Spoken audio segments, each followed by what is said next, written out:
Don't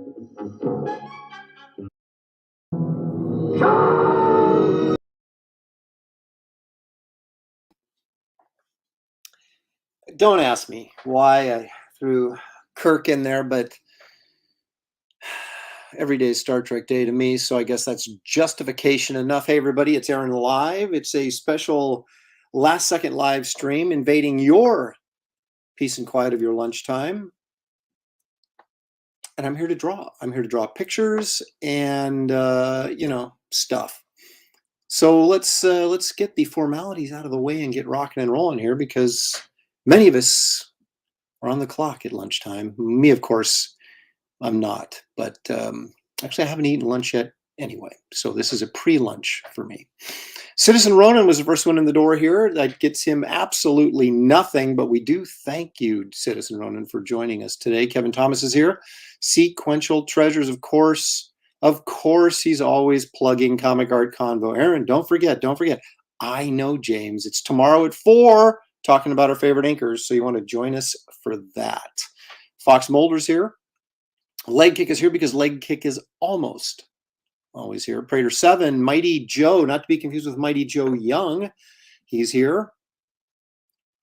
Let's see. Jeff Potts worked his way in the door. This is, what does it say here? This is Mighty Last Second to do a last second live stream. I know it's all about me, as I go as last second as I can. Stat Zero's here. Wow, just came. Yeah, let's see. What does he say here? He says, wow, just came back to my office to see this stream was going. Lucky day. Hello, Aaron and chat. Hello, Stat. Thanks for joining us. Daniel Russell is here. Apparently, Daniel has come for one purpose only, and that's to cause trouble.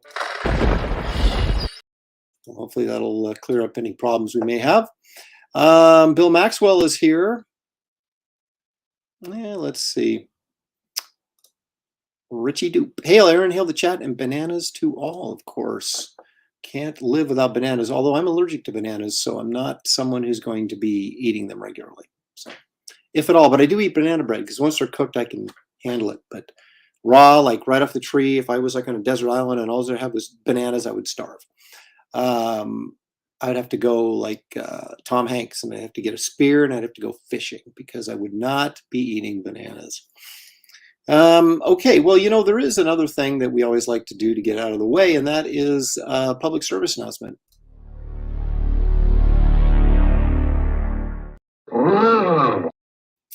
Yeah, that's right. So it's essentially important to like and subscribe to this channel. I encourage liking even if you don't like it, and I encourage subscribing even if you don't want to, because it's free. And how bad can it be if it's free, right?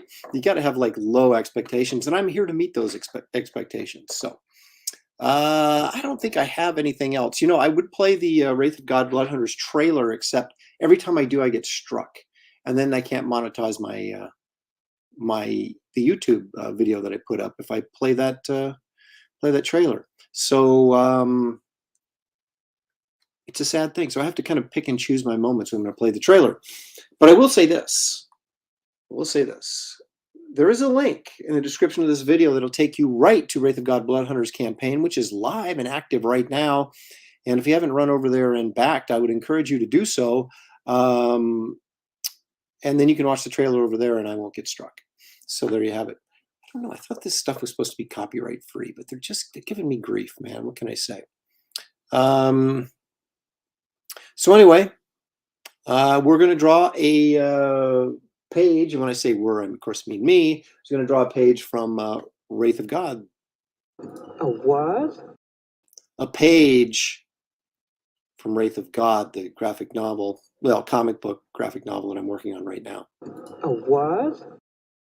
Well, it's like a comic book, but there's more stories in it than just a regular comic.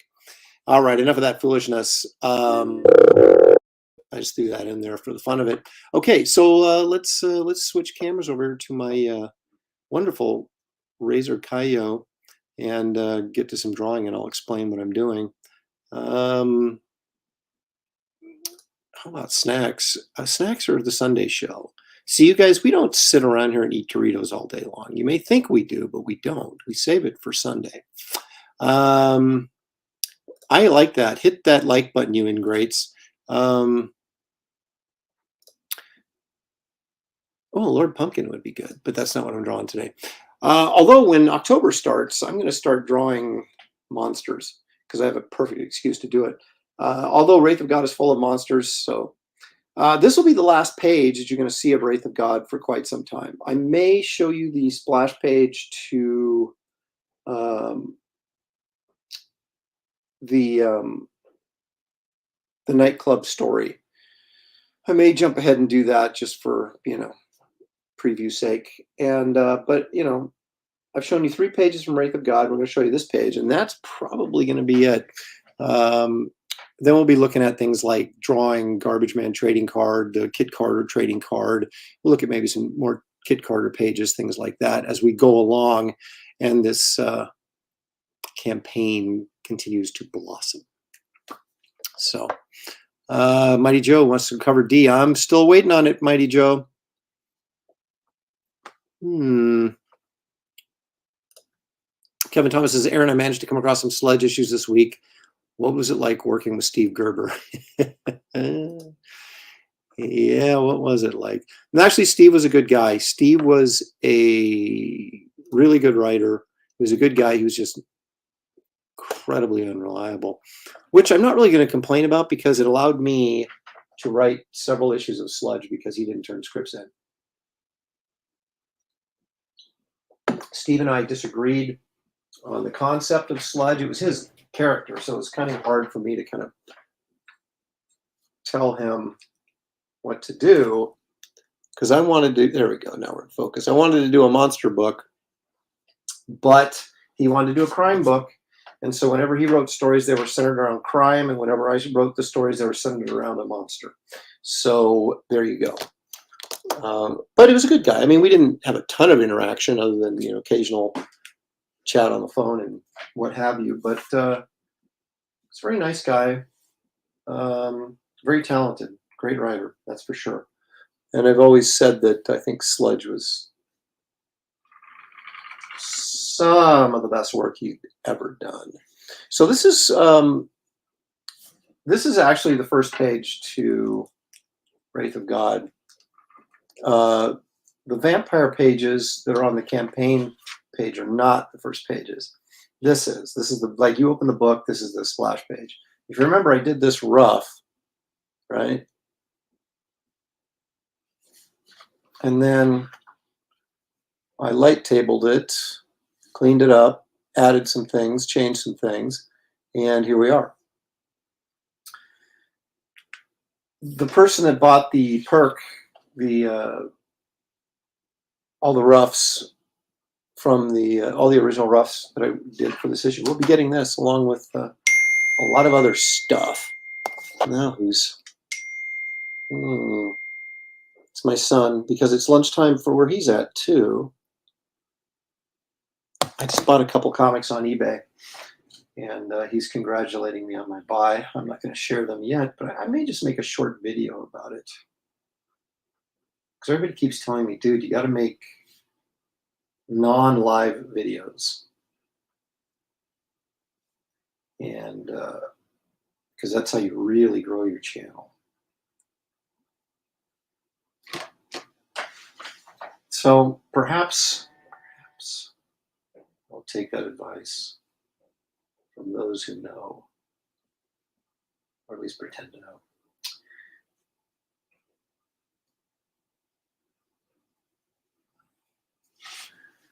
Let's get in there. So this is kind of a twisted nightmare sequence. As you can probably tell by looking at this, that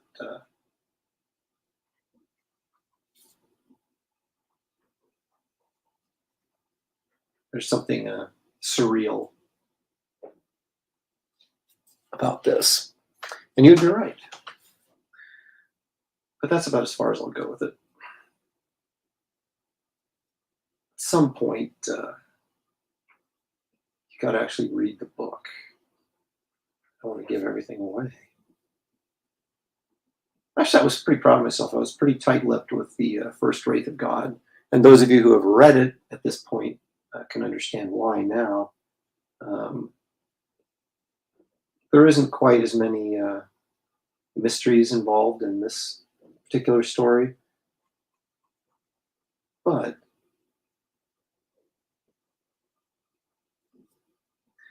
still not interested in giving it away.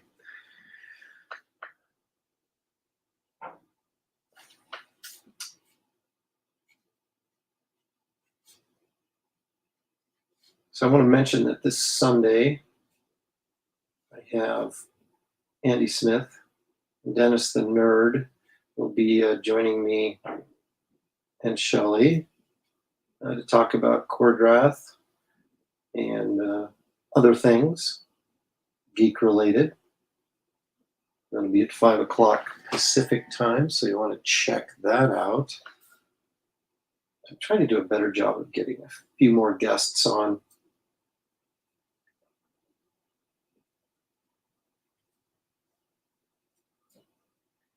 I found myself when I was working on this page getting a little bit tighter, kind of reverting to my old ways of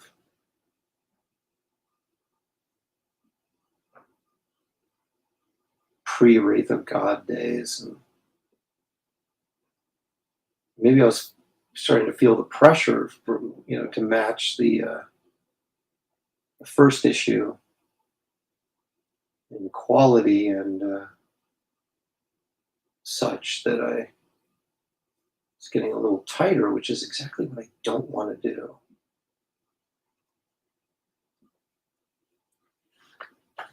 So I figured, you know what, I'll come on, I'll live stream. By the nature of what we're doing here, that I'll just generally be a little bit looser, which is what I want to do. So there we go. Sounds good. We'll see if I can maintain it. Leg Kick says, Twisted Nightmare, have you had Uranus? You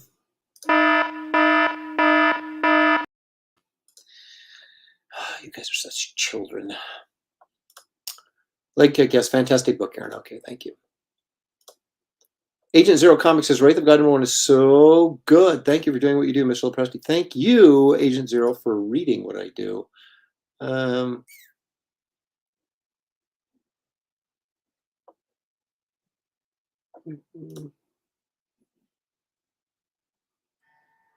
look at this. Brian Suddenly Old, welcome to the Weekend Hill, all on intermission on the Solomon Kane movie. Just checking in. That Solomon Kane movie is good. I liked it a lot, actually, for a movie that never got released in the United States.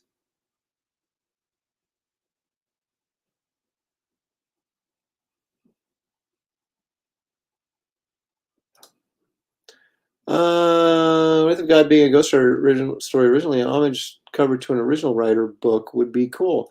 Actually, that would be kind of a good idea to kind of, take one of those Frazetta covers and do a tribute cover to it. Maybe I'll do that next time. Not going to do it this time, however, since I think we've got plenty of covers, especially when I get my fourth.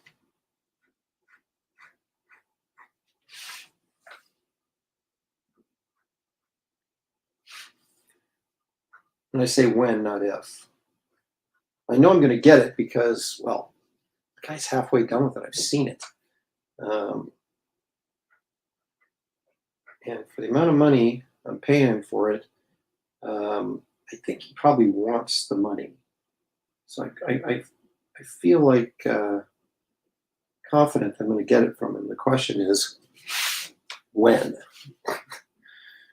And he promises it to me every week, and every week I don't get it. But eventually it's going to be like Christmas, and I am going to get it. And I'll be stunned. I may pass out.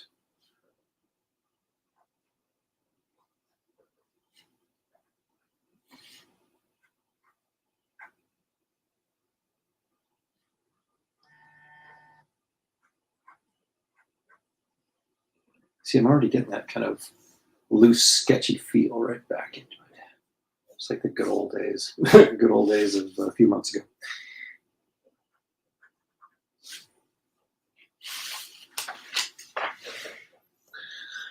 Oh, I gotta quit doing these lunch streams, man. My phone keeps getting blown up.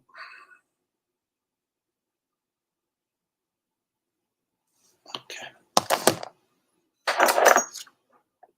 Did I mention we have these? Garbage Man shot glasses. Laser etched, of course, so you can wash them and the stuff doesn't come off. I mean, they go right along with the old Wraith of God shot glasses there. Some of the professionals had an idea. They said, why don't you make a wooden like shot glass holder? It like holds like 6 shot glasses or something. I thought, now that's an idea. I think we might do that. And I think Geek Avenger was the one who's like keeps pushing for a Wraith of God or an Empire Comics flask to go along with all the shot glasses, which would be pretty cool as well. All these things may see the light of day. But I think what I'd like to do is about mid-campaign launch a print campaign, or I shouldn't say a print campaign, but a poster campaign with the Dale Keown Blacklight Werewolf poster, the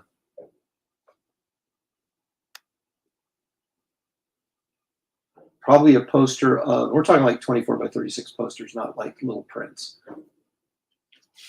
And then like a poster / print of the guest artist cover.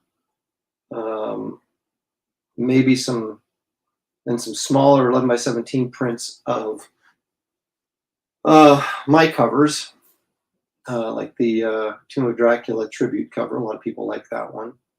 They've been asking about a print for that. And then, of course, a Kit Carter movie insert poster, which would be all brand new. And then just put that up for like 30 days, and for people that want to get the posters and the prints, and do that right when all this is in demand. We'll see if I can pull it off.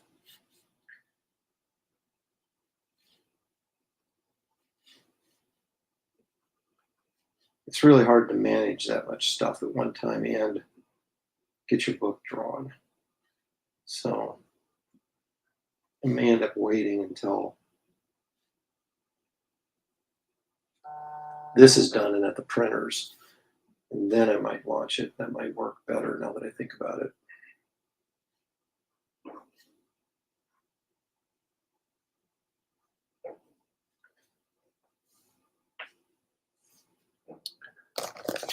As my phone continues to buzz.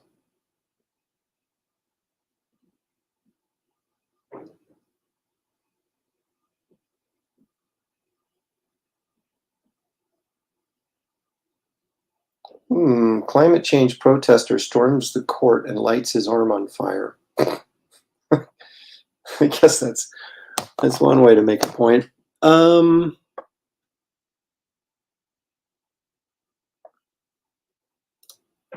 Never.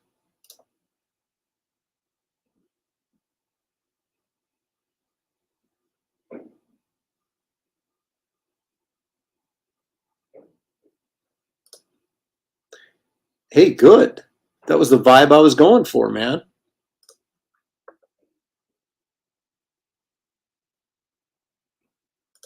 Comic Talk with Pops Van Zandt. Hello, Aaron. Hey, Pops, thanks for joining us. My gosh, we got a porn bot already this early in the day? That's crazy. What trigger word did I use?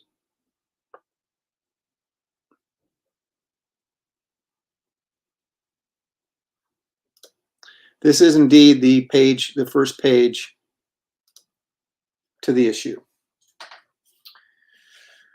And it's wild and freaky, but there's a purpose for it. And you guys will find out the purpose when you read.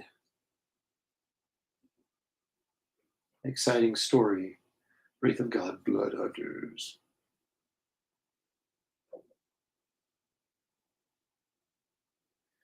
Kind of excited to get rolling on this full speed because I've been doing a lot of promoting, but also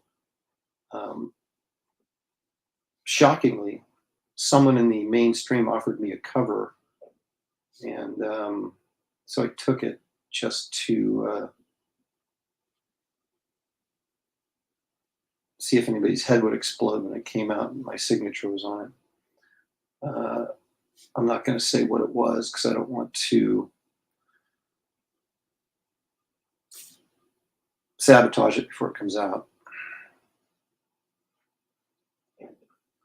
But yeah, I was quite surprised.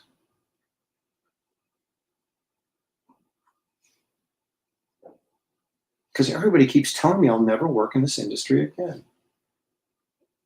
Although I'm working in it right now.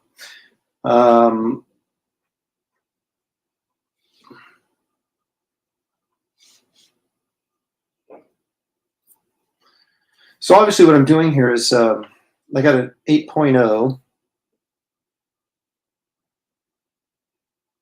There it is. Or 0.08 or an 08, whatever it is. There it is. And which is the thickest pen line that they have before it turns into kind of like a brush tip.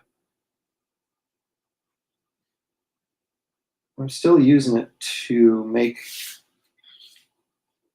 heavier lines by going over it more than once in certain areas so you get a thick to thin sort of thing. But I'm also doing it kind of loosely like I would with a pencil because I still want that sort of rough Clint Eastwood spaghetti western feel to the artwork. And although it's a minor thing, unless you're looking at it really, really close, it does affect the overall feel of the art when you do it a certain way.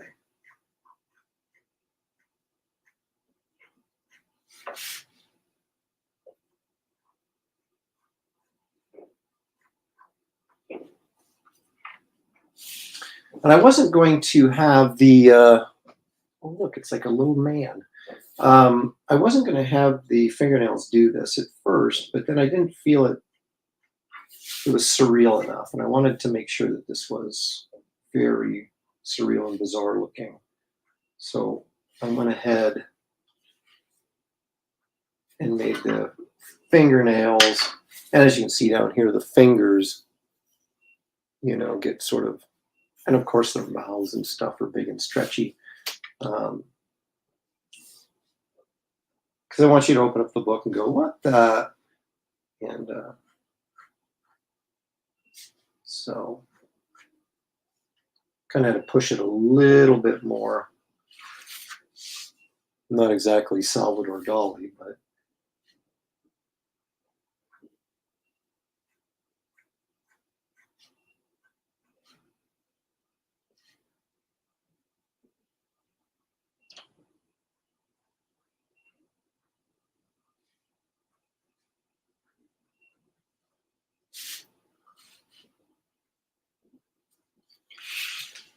keep flipping this page around. I got to make sure it's staying on camera here. I almost was going to do the Kit Carter trading card today, but I've been working on this and I want to get it done. So I thought, well, trading card is not priority at this moment, since I can get those printed and turned around in about 2 weeks or less. So it's not, can literally do it anytime, but I will get them printed up before the end of the year for tax purposes. So I will be finishing it, but maybe not till October or even maybe November when I get in there. I always have such big plans, but I mean, this book, when you take into consideration the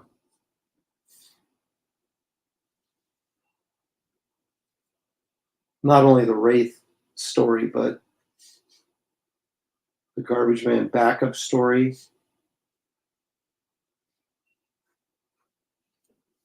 and the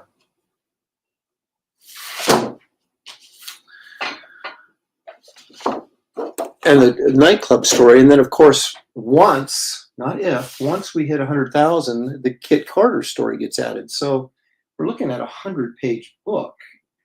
That's a lot of work, and also an incredible value for you guys and your money. But it's gonna take me some time to get it done. So I want to make sure I stay focused on this as sort of my priority. And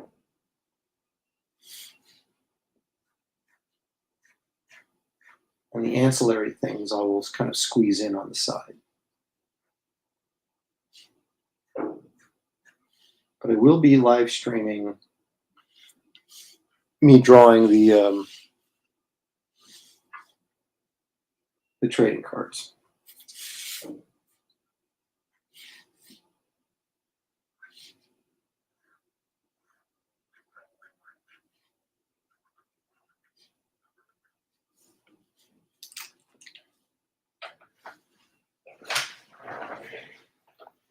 It's freaking weird. I wonder if that's like some sort of a rune symbol or something I did in there accidentally.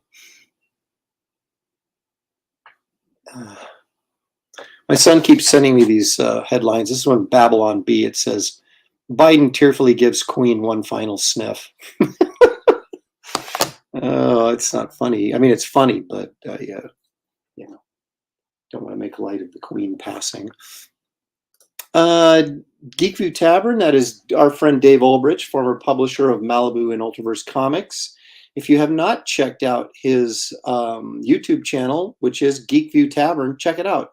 It's all full of good humor, cleverness, and nostalgia. So that's right. And Dave at least admits it. He's a tightwad and he needs more bang for his buck. And that's what I'm here for, Dave, is to provide you with that. Aaron, have you looked into Webtoon for releasing preview pages as a small income generation and to funnel eyes to your campaign? No, I haven't. I don't have time to do all the things I want to do. You know what I mean? There we go. Dave's like, did you say Rune? Of course, he's referring to Barry Windsor Smith's Rune, which he did for Malibu, which actually premiered in Sludge #1. So it was a backup story. The first appearance of Rune is in Sludge #1.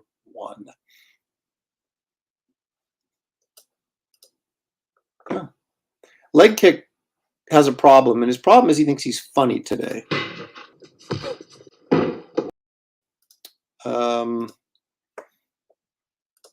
Geriatric gay. Look at whoo. You guys are bringing it. It looks like the Doctor Strange logo on his Sanctum. Hey, look at that! It's like a little shout out to Marvel Comics. Yeah, probably not. Dave loves free plugs. He's not referring to hair plugs. Dave still has his hair.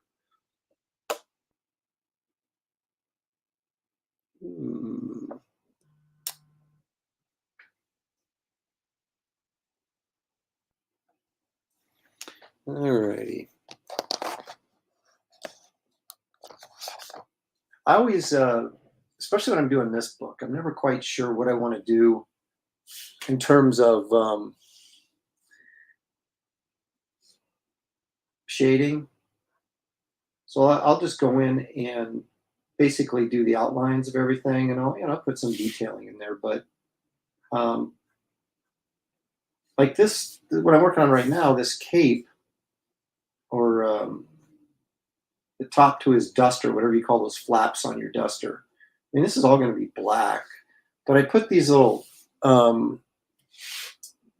like contour lines in the material, so I remember to kind of maybe leave some white lines in there to indicate the wrinkles in the black fabric.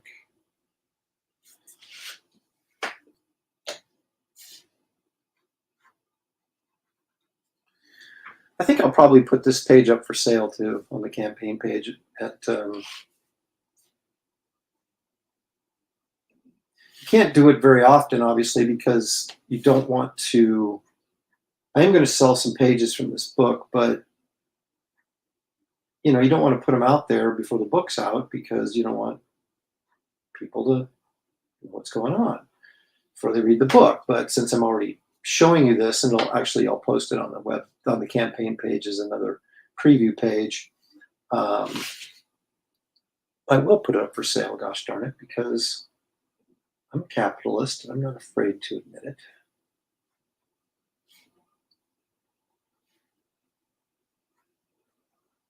And I know a lot of people have been asking about, original art to Wraith of God, since I didn't sell any of the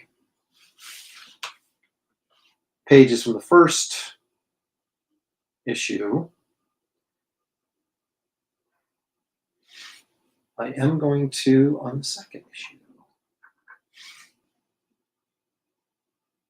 It just seems like the right thing to do. And quite frankly, a tasty way to do it.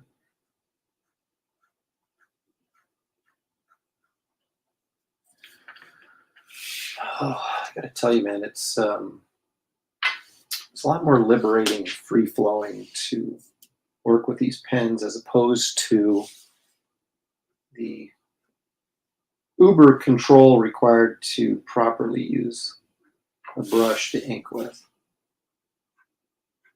Actually enjoying inking quite a bit more without that sort of added pressure.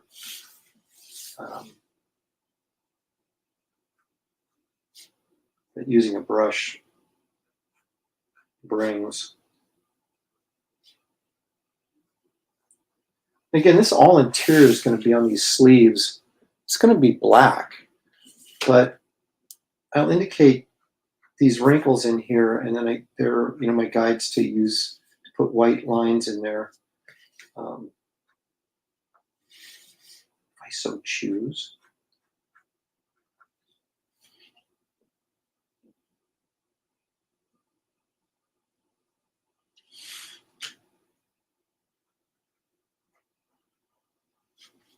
Get all my rights and wrinkles in there.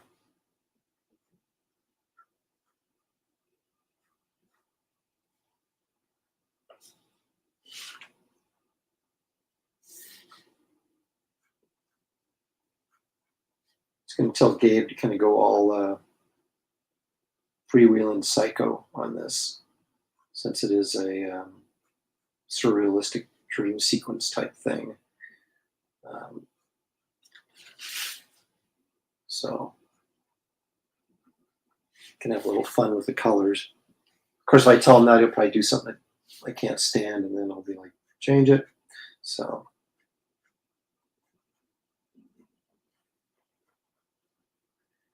but Gabe makes good color choices, and that's, for me, that's where it begins and ends with coloring. I don't care about this, the effects and all the filters and, oh, isn't this cool that I can do this?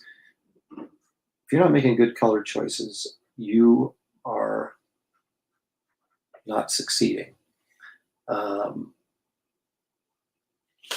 the other stuff is just, icing on the cake, shall we say? Anybody that looks at me or my art that I color, like the cover I just did for a company, which I penciled, inked, and colored. So my colors are very, I don't want to say they're old-fashioned because they're not flat coloring, but they're not, I don't get into all this sort of special effects coloring. I think it's sort of, I kind of like, I mean, if it hasn't been obvious, I sort of like the old-fashioned look of comics, and I don't want to get too far away from that. And it's funny, I was complaining about this stuff in the '90s when I was just breaking in. That what happened to the good old days of comics? That I used to like. And everybody's like, "Geez, man, what is your deal?" Um, so I was griping back then. As Dave Olbrich will attest to, I am a whiner, as I am a constant complainer about something. Um,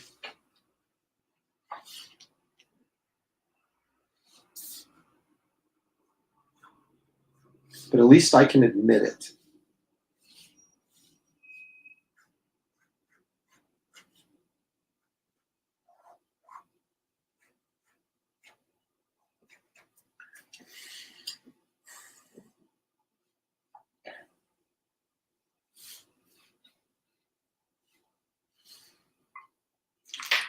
Let's pull back here and see what we got there.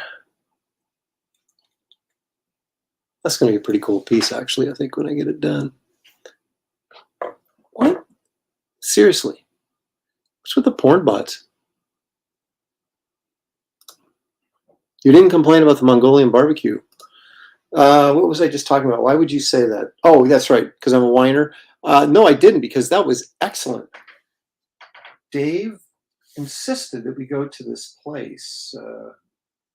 Can't think of the name of it, but it's a Mongolian barbecue. We were in Anaheim at WonderCon, and it was fabulous, I must say. It's like all you can eat. And the sad thing is, and you would think that the older and fatter and more out of shape you get, the more you'd be able to eat. But that has not been the case for me. When I was younger and more active, and I could eat a lot more. So it always frustrates me to go to a all-you-can-eat place, and then you just, can't eat as much as you really want to. It's probably a good thing, but it doesn't feel good when you're sitting there going, I want more.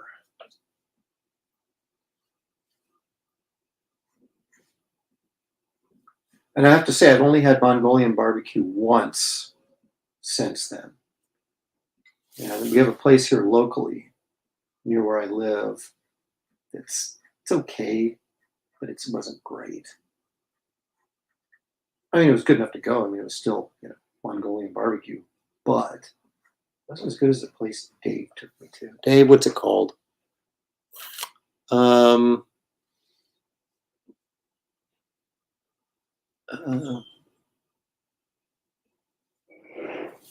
and Ice? Seriously, that's what it was called? Was Fire and Ice, like the Frazetta movie? I thought it was like,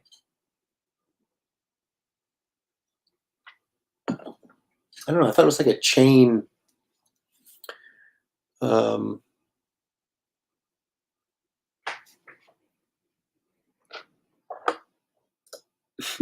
for you. You found a way to complain about it. Genghis Khan. Was it Genghis or Genghis? But Genghis Khan, Khan's down by the Hillsborough airport is good. You know how long it's been since I've driven out to Hillsborough?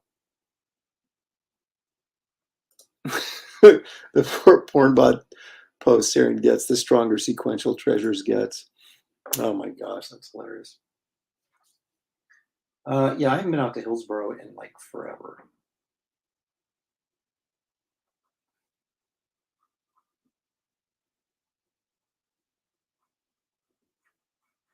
I don't know if I'm motivated, even for Mongolian barbecue, if I'm motivated enough to drive out there. I drive out to Aloha for Nona Amelia's pizza. Fantastic Italian restaurant out there. But it's nowhere near as far as Hillsborough. I used to live in Hillsborough. When Shelley and I first got married, that's where we lived.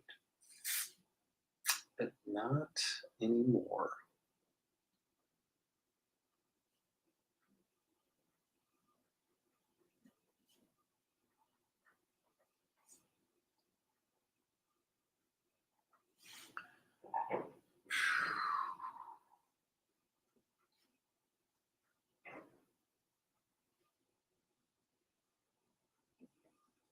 Actually, for me, the best thing about going to WonderCon is the proximity to Disneyland. Not to actually go to Disneyland, but to go down downtown Disney and go to that New Orleans Jazz Cafe, what the heck's it called, and get beignets and bread pudding. The problem is they only serve the bread pudding like it's after 11 a.m. So if you go there first thing in the morning, you can get beignets, but you can't get any bread pudding. And it's a healthy walk from the convention center to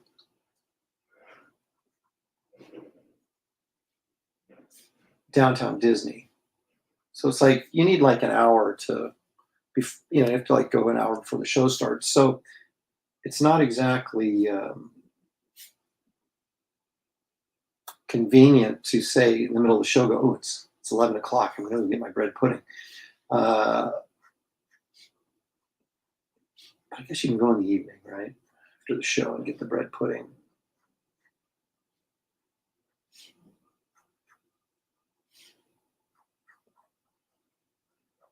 It's always the weirdest feeling, like driving on the back side of Disney where you can see like the back side of the Cars ride and you can see all the scaffolding and stuff back there, and it kind of like kills the illusion a little bit.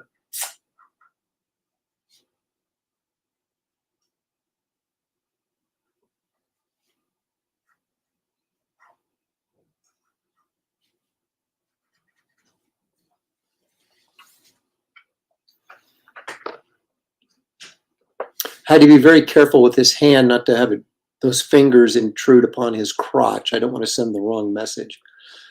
Well,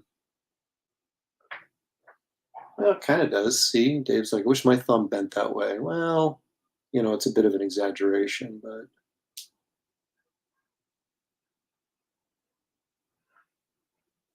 it's not as gnarly, but it's kind of, ow, that hurt actually to do that.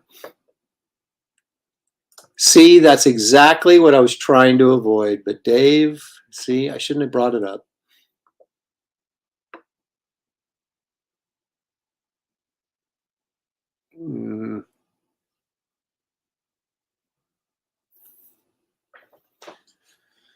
Yeah, come on.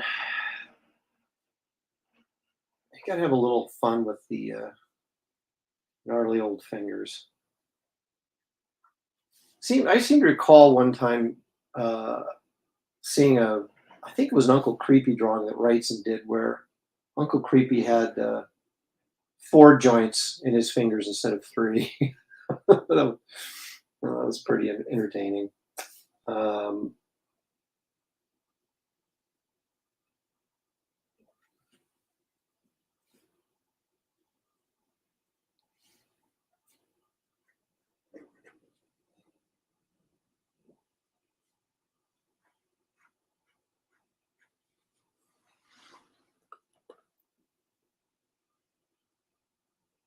See, Brian Suddenly Old says, my thumb bends that way. I got the high hiker's thumb. See?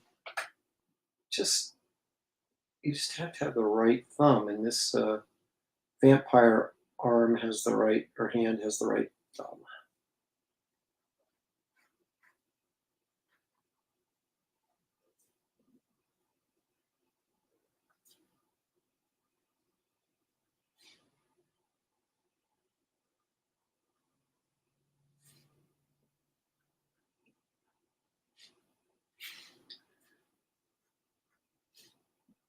It was an issue of Fantastic Four, if I'm not mistaken, where Kirby drew the wrong hand on Mr. Fantastic. I mean, that's when you know that you're hauling butt, is when you're drawing so many pages and you're drawing so quickly that you miss the fact that you put the wrong hand on somebody's arm.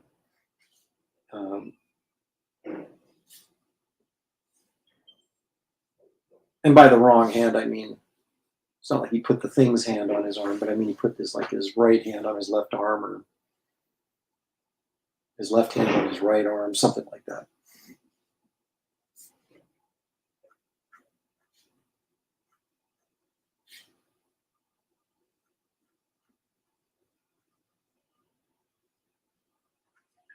I always remember as a kid, every once in a while, there'd be a panel or two of Spider-Man where the blue on his costume was flesh colored.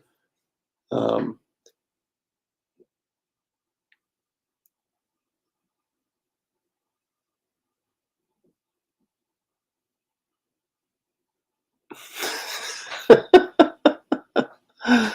oh, Dave says, I put my wrong hand a couple of wrong places in the past. Indeed.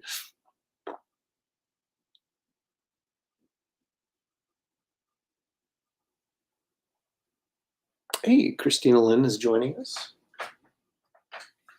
Thank you for stopping by, Christina. Appreciate it. All you people that are watching at this very moment, if you haven't hit like and subscribe, please do that. And also be aware, if you're not, that there is a link to my Wraith of God Blood Hunters campaign, which is exactly what I'm working on right now. It's the splash page for the. This is actually page number 1. So there's a link in the description of this video to the campaign, and I would greatly appreciate it if you take some time during your day to check it out, if you haven't already.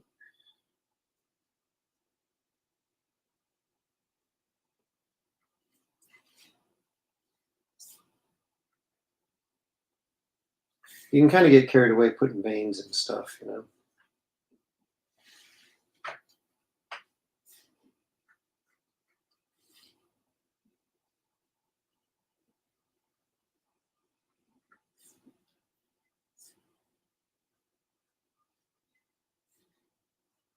So fun when you first start a project, whether you're doing it for yourself or for another company or something. You feel like you got all the time in the world, right? So you just, the first couple pages, you just, spend all this time on, they look really cool. Then you realize, oh, wait, I got to get this done in 3 weeks. And then you start kicking it into gear. Never fails, though. And it's funny how quickly it goes from, I got all the time in the world, to holy crap, I'm behind. Um,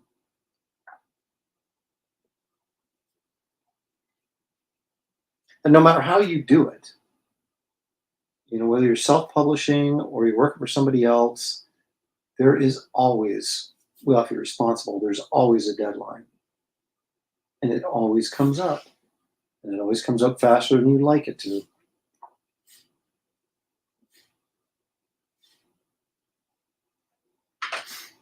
The only way you can avoid it is to, work at your own pace, do your story, and wait till it's completely done, and then offer it for sale after it's already done, right?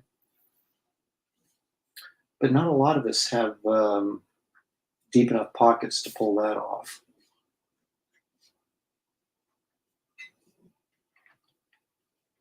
Of course, I also think that a deadline actually gets you to do the stuff, because if you didn't have a deadline, I mean, I can guarantee you almost 90% of the artists out there, if there was no deadline, it would never get done. They're like, well, I can go to the movie today. I don't have to work today. And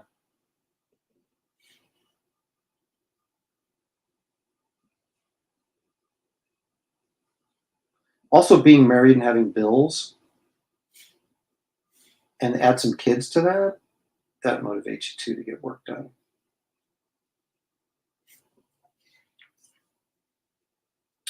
But if you're living the bohemian lifestyle, which a lot of artists do, uh,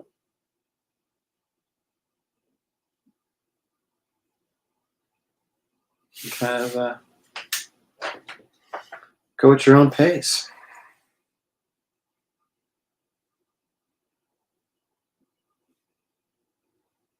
I know a few artists that, let's always say, married really well. and don't really work that much.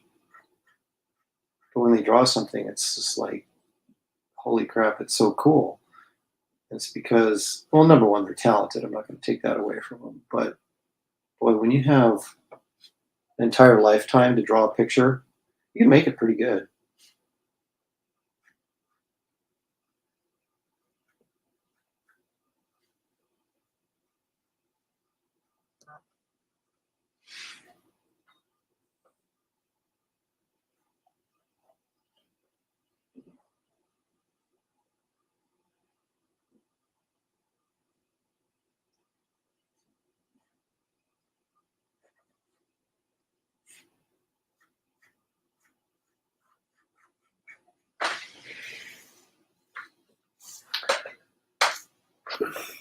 Yeah, let's see here.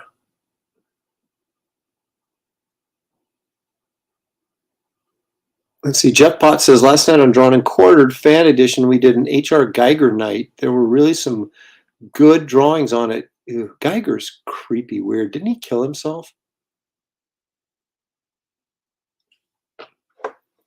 It's so funny, Dave, you say that if you didn't have a deadline, you'd be Travis Schray. That's exactly who I was thinking of when I was talking.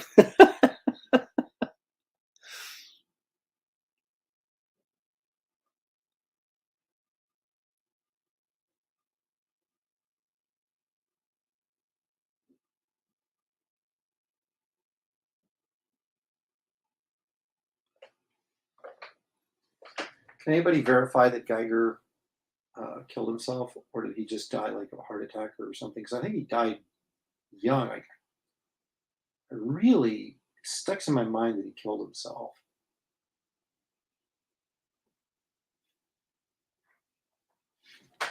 Which I remember when I heard that, thinking to myself, he was he had to be in a very sort of dark place, because his visions and his artistic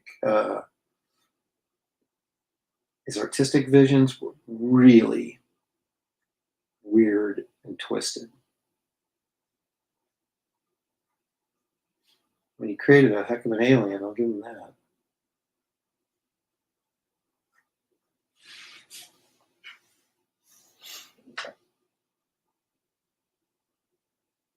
Oh, Kid Mustang says he died from an injuries from a fall. Okay.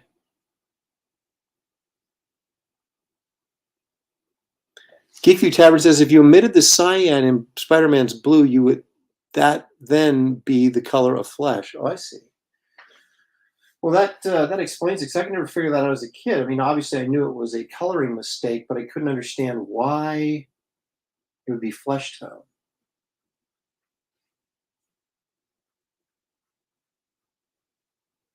But they used to cut these things called rubelisks, or rubies for short.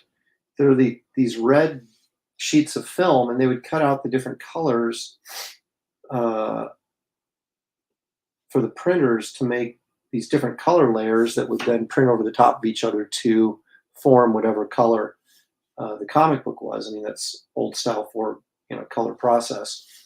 And so if they forgot to cut out the blue for the Spider-Man costume in a certain area, then there you have it. Gabe Olbrich is a fountain of knowledge. Now, he's old, so that's why. I mean, he knows things because he's been around. What was that line from Groundhog Day where Bill Murray says, maybe God's not omnipotent. Maybe he's just been around so long, he just knows everything. Of course, the implication was that Bill Murray, the more he lived the same day over and over and over again, the more he knew about everybody, just because he was there to learn stuff. That is a great movie, by the way. In fact, screenwriter for The Princess Bride, William Goldman, said that he thought Groundhog Day was one of the best films. I can't remember if it was the best films of the year when it came out, or one of the best films he'd ever seen. I can't remember, but it was quite high praise for that movie. And it is a fantastic film.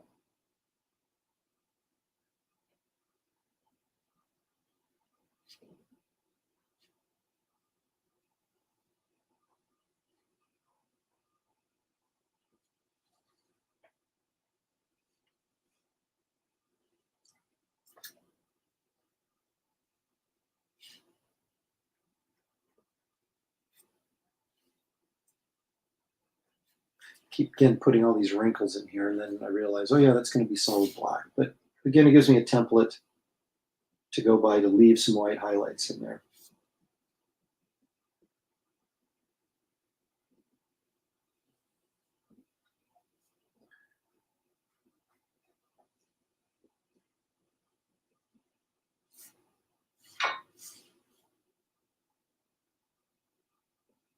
I think with this solid black in here that the Wraith is going to be right in the middle. I think this is going to be a really striking black and white piece.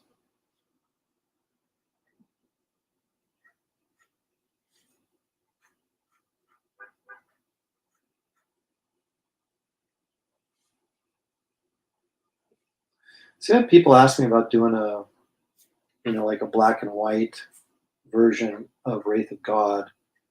If I did that, I'd want it to be a hardcover, and I'd want it to be like not just one issue, but like, you know, maybe the entire collection or something. And of course, the interesting thing is, do you put the word balloons in or not? Of course, back in the old days, you wouldn't have had a choice because the word balloons would have been on the paper. And I almost did it. I was really thinking seriously about having this lettered on the boards, but it's such, first of all, you got to find someone who will do it.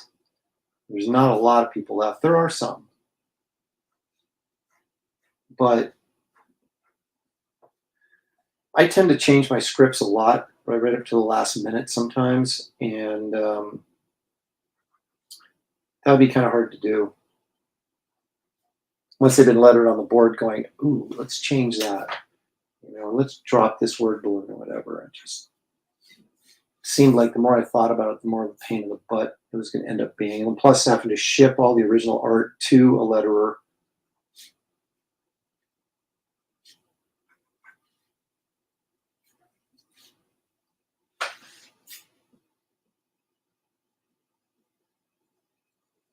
But it would be cool, wouldn't it?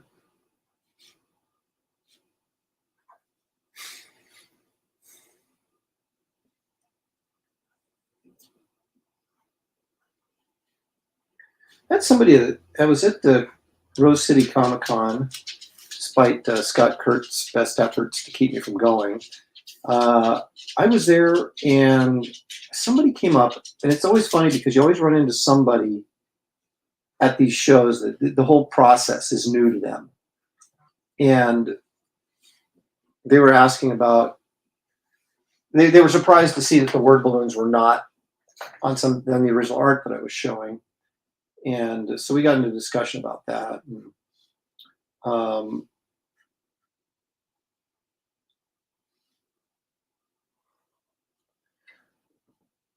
I had to explain to them that that's how they used to do it. And they were kind of like, well, do you kind of miss that? I mean, because they had sort of this expectation that there should be word balloons on there, and there wasn't.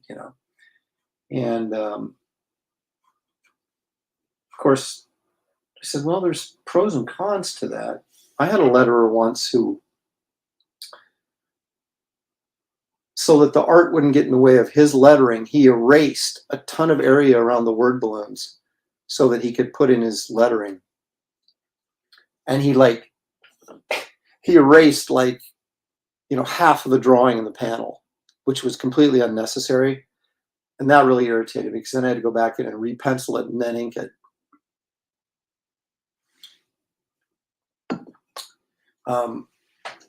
But it was still cool to have some pages where the dialogue was actually on the artwork.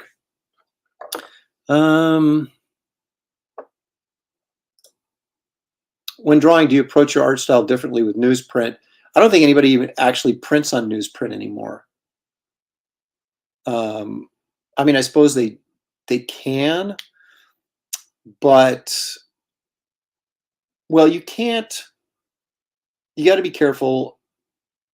How do I want to say this? No, I don't, but you probably should, because when you're printing on newsprint or crappy paper like that, so much stuff is going to drop out.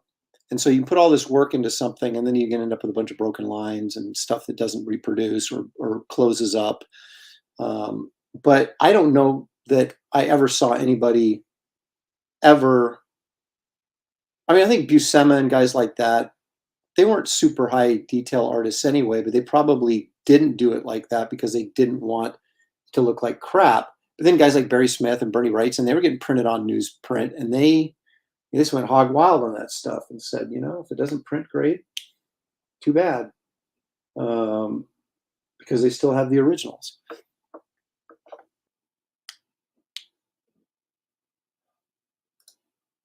God gain. Mud. That's what he's talking about. Dave probably printed on newsprint back in the days before Ultraverse, when they were doing their black and white comics, I would guess.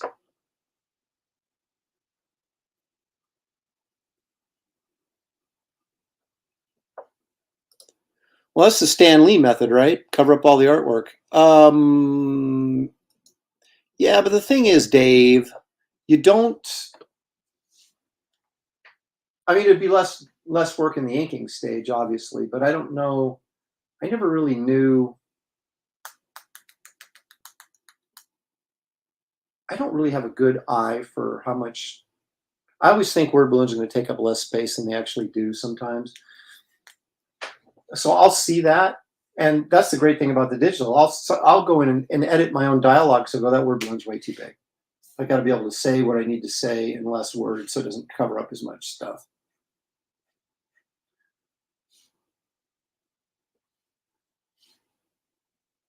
But you still had to pencil the book before it was lettered.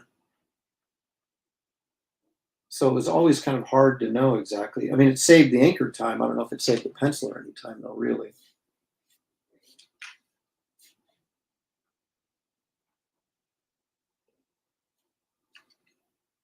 But again, I had very little of that. I mean, just my earliest work in Marvel, that stuff was penciled on the page, like the first couple of years, and then it was all digital after that. So I may be old, but I'm not that old.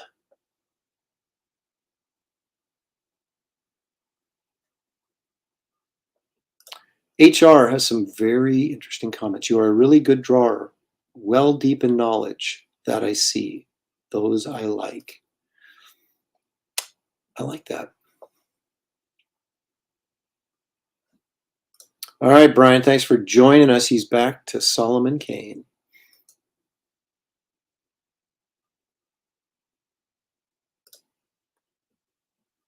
No, right. I agree.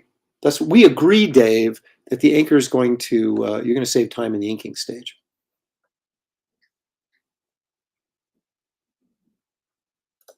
Yeah, but I'm not as old as you.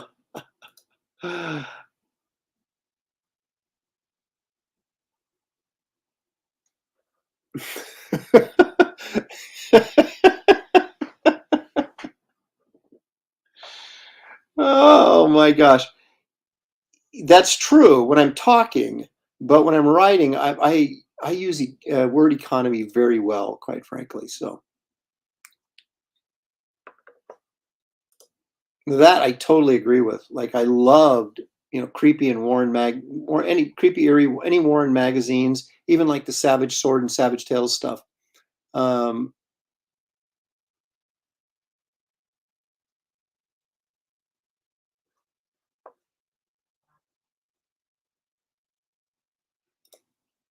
I do have a good live stream loaded with snacks and lots of puppets. Well, the puppets are always lurking. They're never necessarily an active part of the show, but they are always lurking, and they could be at any time. Okay, where was I? All right.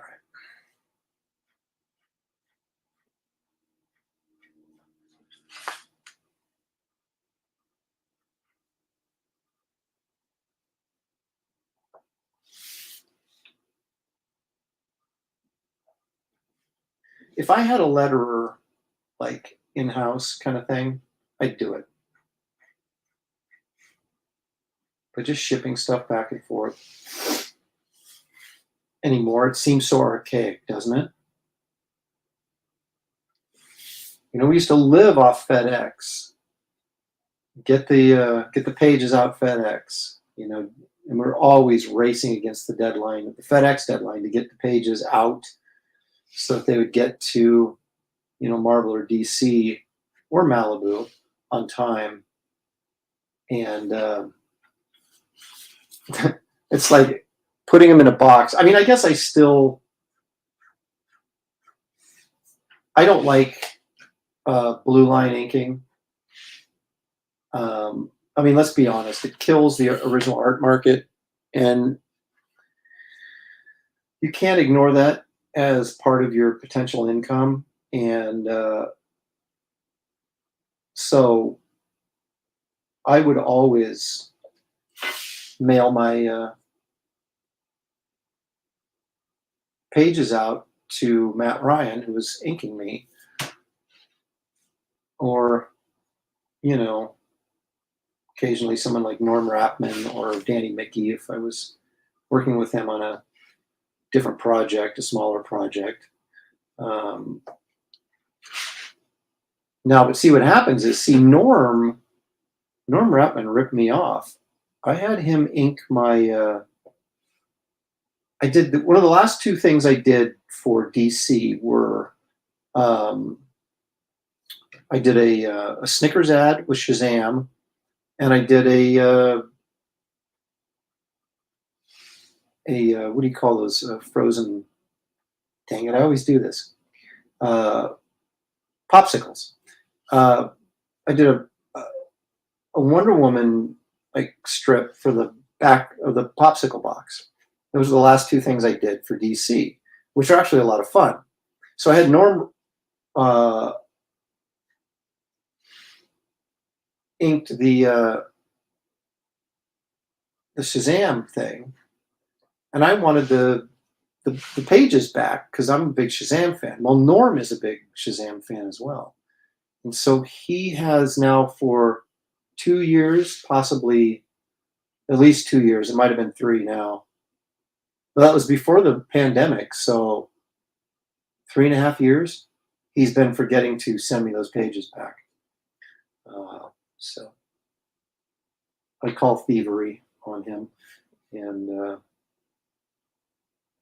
I ever run into him again, there'll be hell to pay. He did a fantastic job making it, though. I must admit, it looked really, really good. And unfortunately, it was a 2-page story. And there was only 1 page that actually had a good shot of Shazam on it, because it was a Snickers ad. It wasn't, you know, a Shazam comic, right?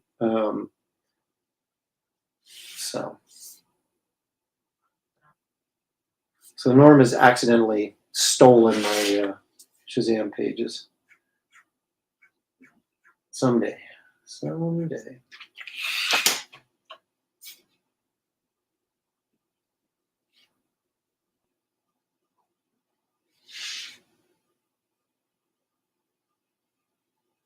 On the flip side of that, Danny Mickey inked my.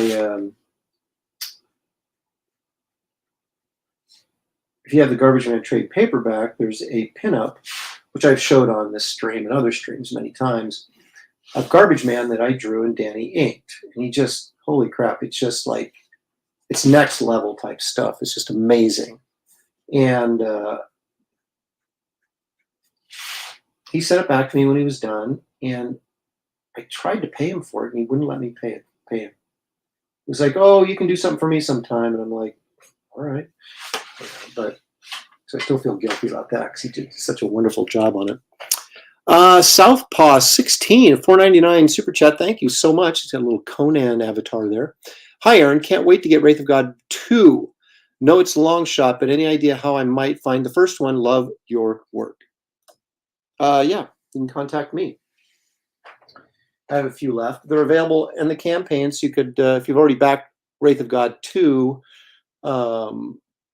you could have added it on to your order, but since you've already ordered, you can contact me directly. So if you will email me, I'm going to run a quick little thingy here, if you don't mind. Where is it?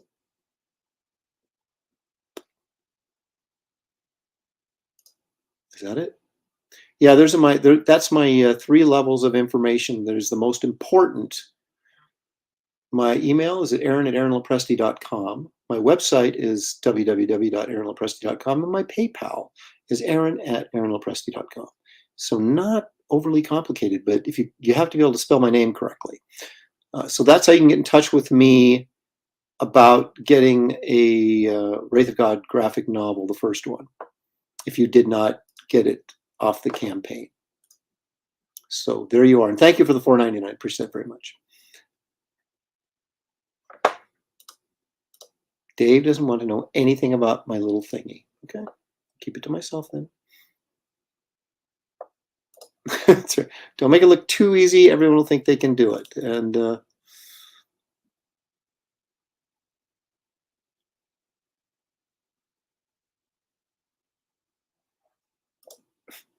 yes, keep to the code. Take what you can, give nothing back. Oh, there's those porn bots again. Well, someone's killing them, and I appreciate that.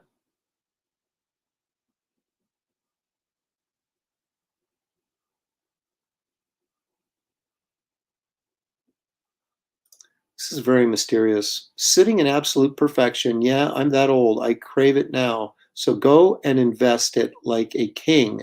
So you don't sit it out like a boy. Go huge, right. One time to sit with, please. I feel like that's a coded message somehow.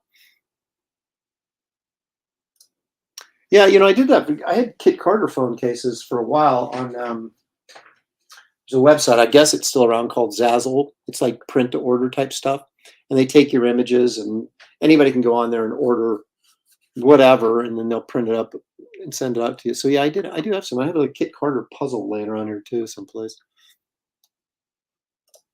As a publisher, there was no greater joy than opening the FedEx boxes, usually full of cigarette smoke, and getting to see those completed pages as they are revealed.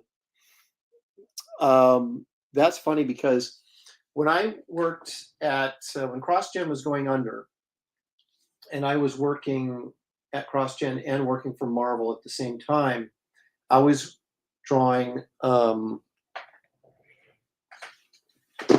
Captain Marvel.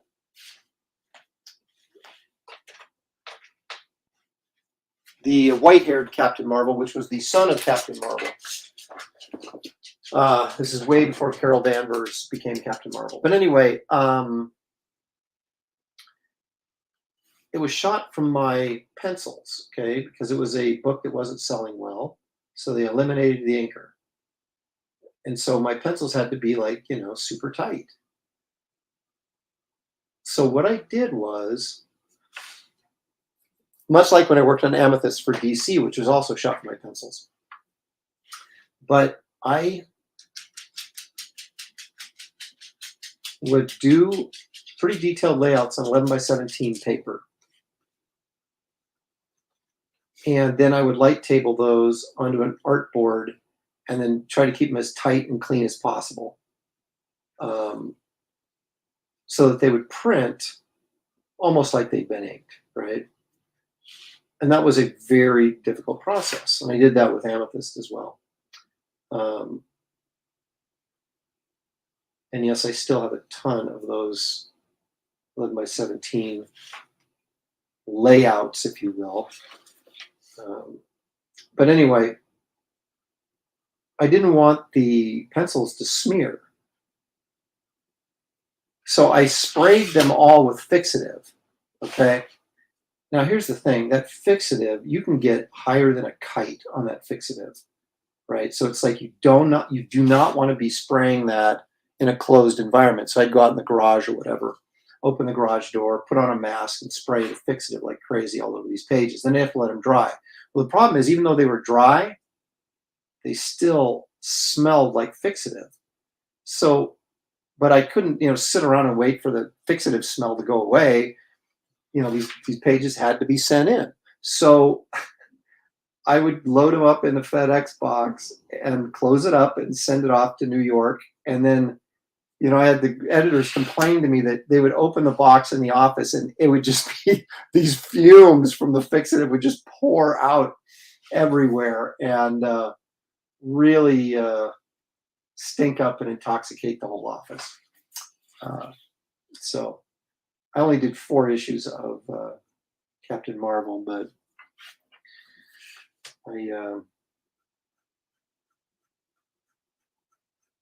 I did the same thing with the Amethyst pages.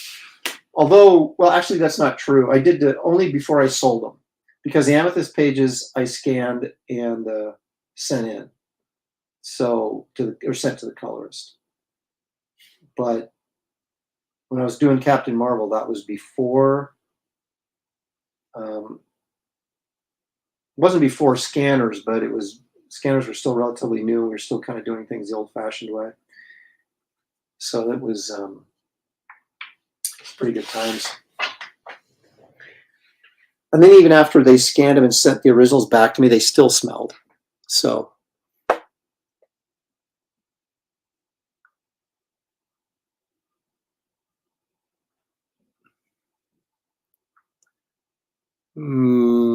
let's see where we're at here in this whole conversation.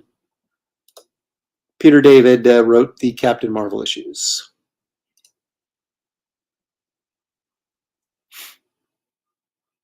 Who wrote the Amethyst? That was Christy Marks, who, here's a bit of interesting trivia about Christy.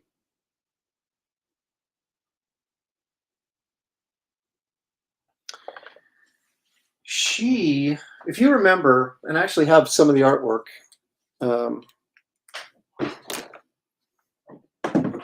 take it right off the wall. There it is. This is from Weird World.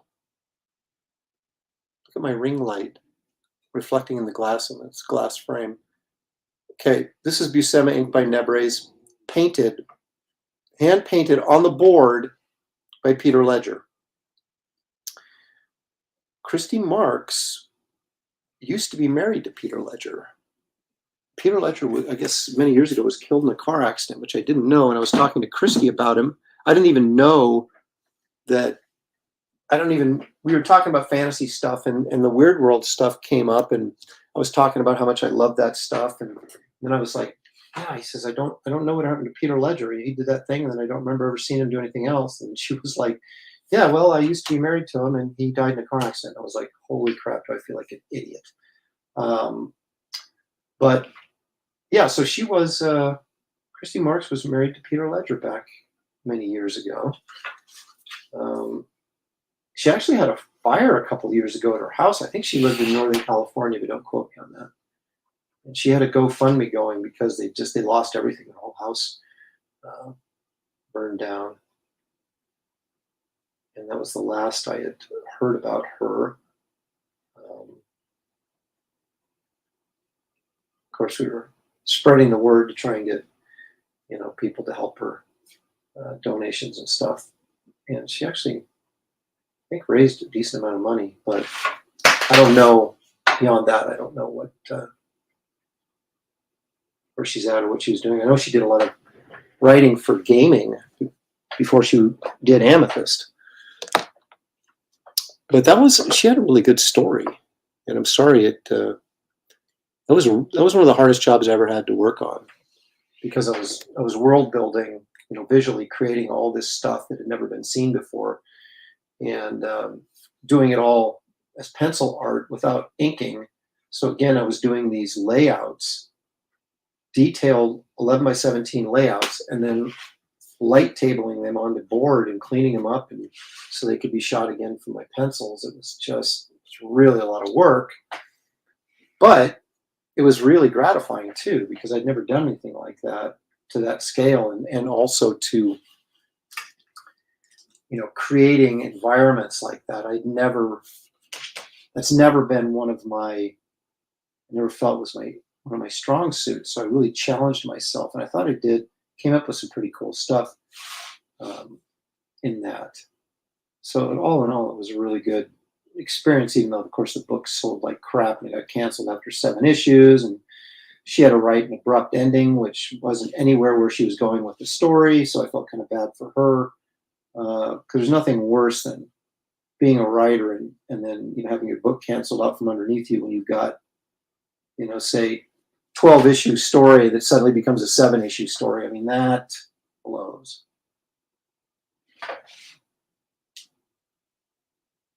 But that kind of stuff happened all the time. I mean, even when I was writing stuff, I told the story of when I wrote my Metamorpho miniseries. I pitched my original idea to Dan. The DO didn't like it, so I came up with this second idea that was more in tune with what he wanted.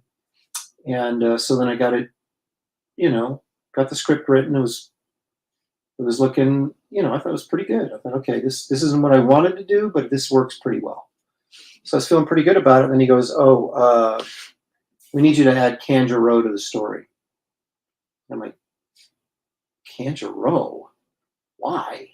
And Kanjuro is this alien with a big nose, in case you don't know.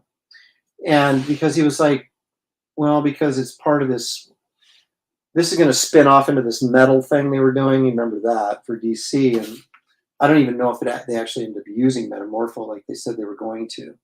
But somehow Kanjuro was involved in all this. And so I had to introduce him in my Metamorpho story, and he had nothing to do with the story. So I remember the famous line I had to Dan to deal. I was like, well, what the heck am I go, how am I supposed to work him into this story? And he goes, I don't know, you're the writer. So I had to do that, and I did it, and it actually turned out okay. I was able to fit him in, so it didn't really affect the story. They just made him an extra part of it. But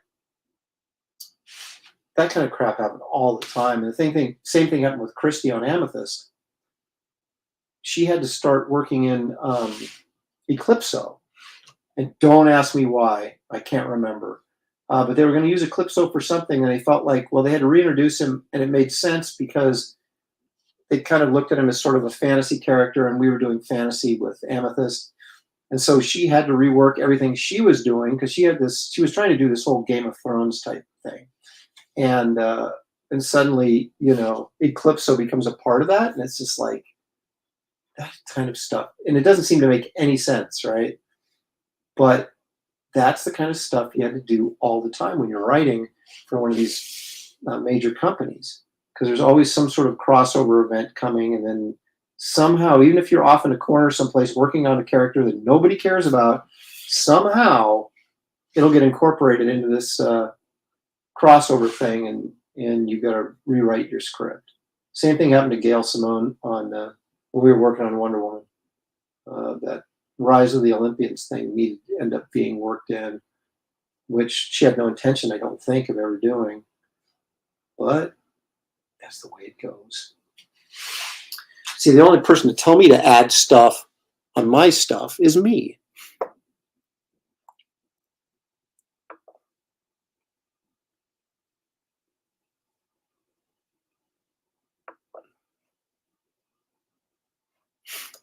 Yes, that's right. But she came out of animation to do the Amethyst thing.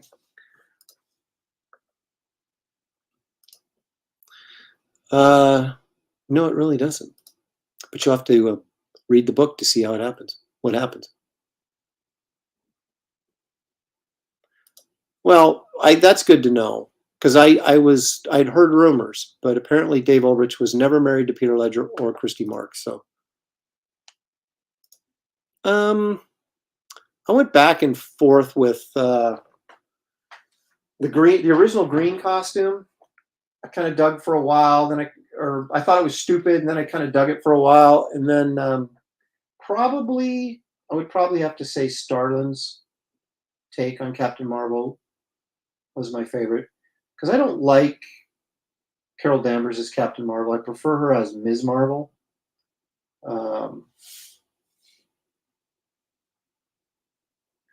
And maybe I'm just saying that because I drew Ms. Marvel, but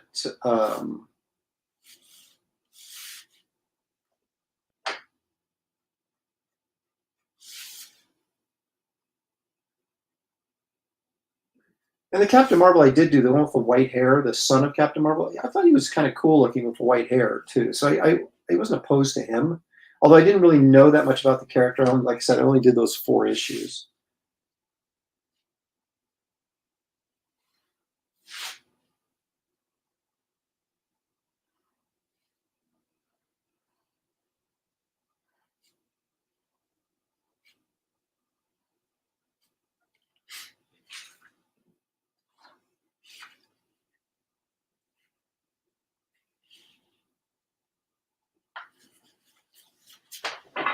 But I would probably go with Starlin.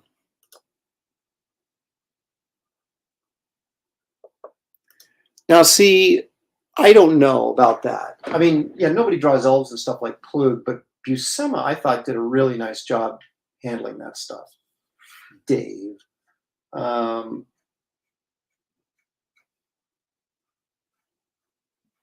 Now, I only liked it when Nebrez inked him, though.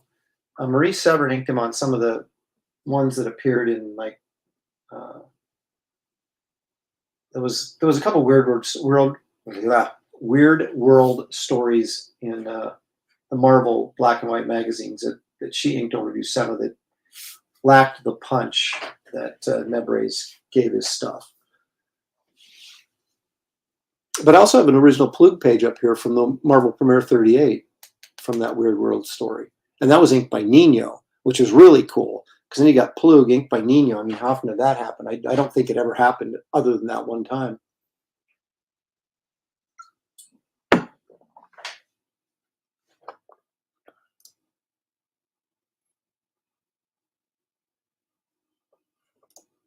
There you go. Christy loved Christy Mark's work on some of Sequential Treasure's favorite 80s cartoons growing up. All right. I may sound like it, but I'm still not. Guy in his room wants to know, what was it like to live through the invention of the printing press? It kind of felt like this. Let's see here. There's an affirmation. Alex Nino.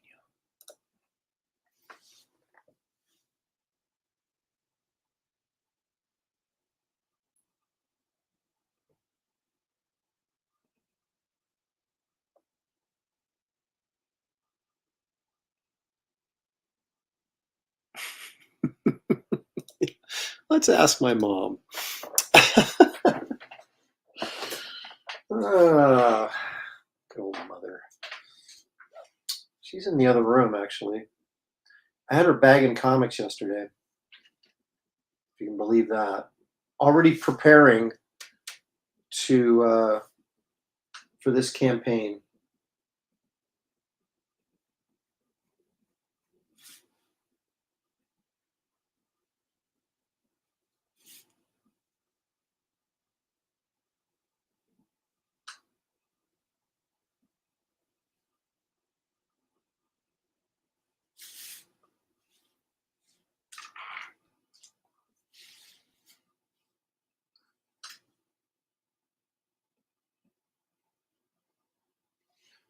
It's weird. My whole family is full of workaholics. My dad was a workaholic. He had 2 jobs most of my life growing up. My mom didn't work until we were in junior high, and then she started working full time. And she worked until she was 82 before she finally retired. She's 91 right now. And now she's still working around here. Needs something to do. And then I'm a workaholic. This is weird.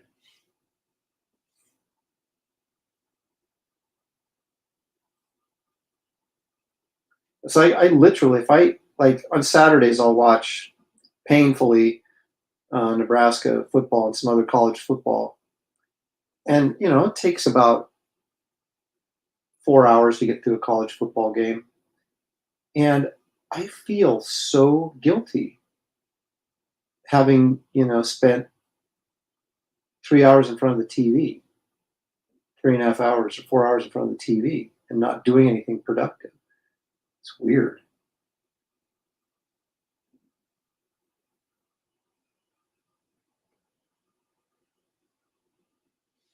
it's just like it's almost impossible for me anymore to sit around and just watch TV and not do something.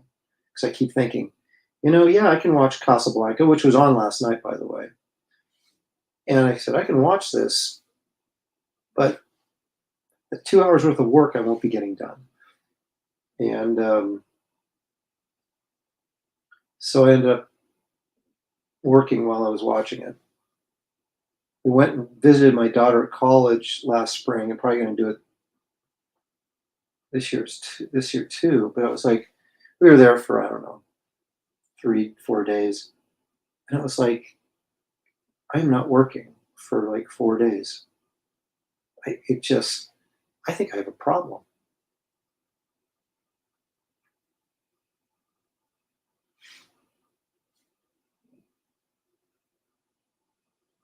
So I have a real problem with, today's generation that doesn't want to work.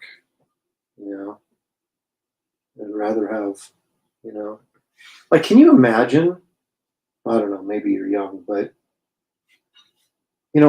I couldn't wait to get out of my parents' house. I didn't want to stay there. So I just don't understand this sort of younger generation. Man, I really am sounding like a grumpy old man, but these, of course, will be solid black. The dog is about to lose his mind.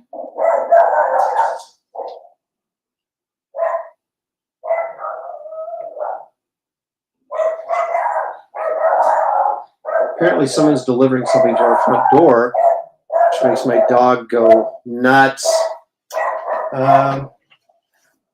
Anyway, well, that's a perfect time probably to wrap this up. But as you can see, we're almost done. It's basically just come down to filling in some blacks and doing a little bit of detail work here and there. But so this will be the first page.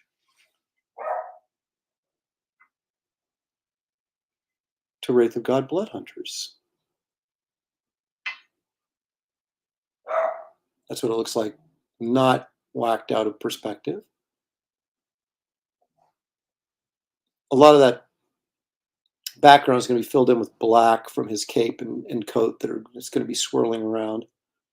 The vampire skulls in there, that's kind of fun.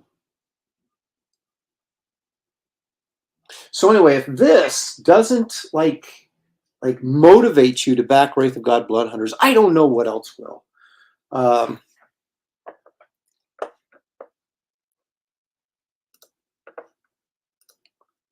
But regardless, I'm going to keep trying to motivate you to back it. All right, there I am again. So that's pretty much it for today. Okay, so tomorrow at 4 o'clock, join James, also known as Sequential Treasures, and I for Comic Art Convo. Right after that, I'll be going on Shane Davis's show, I think, to promote Wraith of God 2, along with Andy and Rini, so that should be fun. Sunday, of course, the 5 o'clock p.m. Pacific time, Shelley and I will be joined by Andy Smith and Dennis the Nerd, I can't think of his last name, to talk about Cordrath and other things, comic related and geek related, and probably Star Trek. And so yeah, we've got a full weekend of excitement, if you call YouTube excitement, out in front of us. So thank you all for joining me today for this exciting little draw stream, and the conversation was good as always. Thank you all. Check out Dave Olbrich's Geek View Tavern on YouTube. It's a really good show. And remember that to hit the like button and subscribe if you haven't to this channel. I greatly appreciate it. It's very helpful when you do that. And if you're interested in backing Wraith of God Blood Hunters, which we've been working on today, that's what this is. Check out the link in the description of this video. It'll take you right there to the campaign. So everybody, enjoy your Friday and the rest of your weekend. And when I say I'll see you soon, I mean I will really see you soon. So, oh, Angela Curry's here. Hi, Angela. Thank you for joining us. Looks like she came in late. 40% Zed came in late. Thank you. Mike Wilson Art. Thank you. Eric Boyd. Thank you so much. Craig Smith II. No, I have not. I haven't read Marvel or DC in ages, to be honest with you. But anyway, thank you guys, and we will see you soon. Bye.